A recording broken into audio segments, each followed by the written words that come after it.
Hêzên Sûriya Demokratîk Hesede dest bi pêvajoya jinû avakirina sîstema navxweyî kiriye. Niha jî encûmena leşkerî ya herêman ava dike. Li Qamişloyê encûmena leşkerî ya Qamişloyê got bi navê 12 Adarê hat ragihandin. Piştî tekbirina Daişê ser xakê, komên veşartiyên Daişê li hemû deverê belav bûne. Li gorî fermandarên Hesedê got sîstem û rêbazên nû yê Hesedê pêwîst bû da got metirsiyên ser herêmê rake. Dilbirîn Ehmed fermandarekî Hesedê ye dibêje got gefên ser bajarê me pir in, ne tenê Daişê ye. Ji ber wê jî sîstemeke avakirinê nû pêwîst e û her wiha perwerdeyên bêtir pispor ji bo şervanan pêwîst e wê ji niha û şûnve dest pê bike.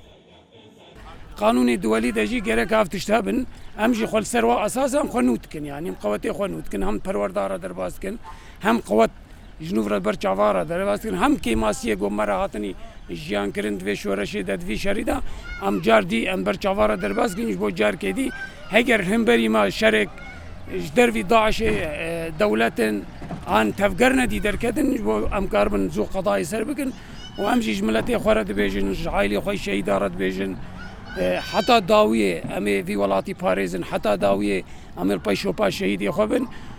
Encûmena leşkerî ya herêma Qamişloyê got bi navê 12 Adarê li gorîstana cangoriyên Hesedê hat ragihandin.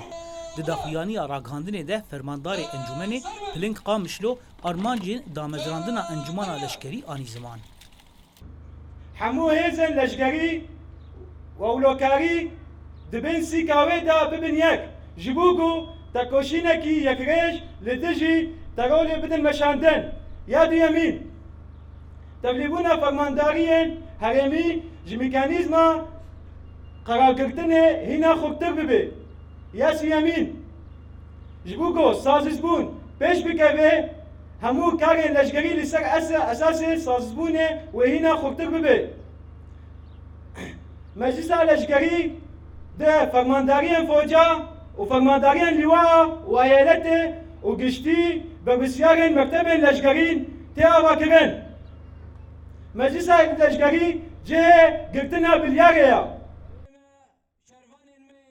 Di ragihandina encûmena leşkerî ya Qamişloyê de berpirsên kantona Qamişloyê jî ew jî axivîn. Her wiha avakirina encûmena leşkerî pîroz kirin û giringiya wê jî anîn ziman. Hêjaya bibîrxistinê ya got di civîna fermandariya giştî ya Hesedê de di Adara Derbasbûyî de li bajarê Hesekê biryara jinû avakirina sîstema navxweyî ya Hesedê girtibû. Niha jî encûmena Qamişlo hat avakirin û beriya niha ya Kûbanê jî hatibû avakirin. Berpirsên Hesedê dibêjin got wê jinû avakirina Hesedê berdewam bike û encûmenên leşkerî ji bo Bakur û Rojhilatê Sûriyayê li hemû herêman werin avakirin. Zana Umer dengê Amerîka, Qamişlo.